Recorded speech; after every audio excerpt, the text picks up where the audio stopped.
আসসালামু আলাইকুম এসএসসি ছাব্বিশের প্রিয় শিক্ষার্থীরা, তোমাদের ফিজিক্স ফার্স্ট পেপারে 100% এ প্লাস সাজেশন নিয়ে আমরা হাজির হয়েছি। তো দেখো এখানে যে আমরা কয়েকটা 7টা অধ্যায় মাত্র দিয়েছি তোমাদেরকে। এই 7টা অধ্যায় যদি তোমরা পড়ো, এখান থেকে 7টা সৃজনশীল ইনশাআল্লাহ তোমরা 7টা সৃজনশীল কমন পাবা। তো দেখো এখানে আমরা কোন কোন অধ্যায় দিয়েছি।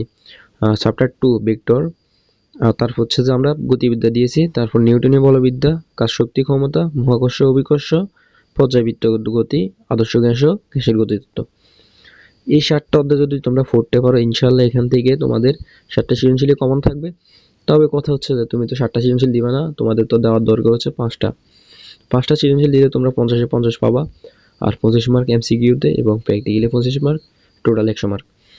এখন দেখো তোমাদের এখান থেকে আমরা 7টা অধ্যায় দিয়েছি সিলেক্ট করে। এখান থেকে তুমি যদি চাও একটা বাদ দিতে পারো, তারপরে তুমি যদি সেফ জোনে থাকতে চাও তাহলে তোমাকে 7টা পড়ে যেতে বলবো। আর এখান থেকে তোমরা যে 7টা অধ্যায় আছে এখান থেকে ধরো নিউটনের বলবিদ্যা একটু বড় আছে, আর বাকিগুলো মোটামুটি ছোট আছে। তোমার যদি আগে থেকে পড়া থাকে তাহলে এগুলো একটু ভালো করে প্রিপারেশন নিয়ে যাও, ইনশাল্লাহ তোমার এসএসসিতে এ প্লাস থাকবে। আর এমসিকিউ যে অধ্যায়গুলো এখানে দেওয়া নাই ওইগুলোর এমসিকিউ তুমি কিন্তু দেখে যেতে হবে, অন্তত ওয়ান শর্ট ক্লাস হলেও দেখে যেতে হবে। তো এভাবে প্রিপারেশন নিলে ফিজিক্সে ইনশাল্লাহ তোমার এ প্লাস আসবে। আর এরকম সাজেশন ভিডিও পেতে আমাদের চ্যানেলটাকে সাবস্ক্রাইব করো। আসসালামু আলাইকুম।